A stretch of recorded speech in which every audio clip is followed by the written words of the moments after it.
Bakit tayo nahihirapan umalis sa isang toxic and abusive relationship? And there are common reason why hindi tayo kaagad nakakabitaw, whether it's by choice or by circumstances. Number one will be, wala kasi tayong trabaho. Kaya napipilitan tayong magstay sa isang relationship na hindi naman tayo masaya at hindi tayo tinatrato ng tama.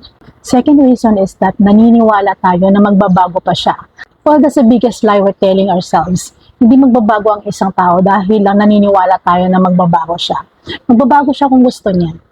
Third reason is that naniniwala tayo na sino pa magmamahal sa atin kung hindi siya lang. Parati natin iniisip na baka wala na magmahal sa atin kasi masyadong babatingin natin sa sarili natin. Another reason is that we feel like we're responsible sa kanilang happiness, which is wrong.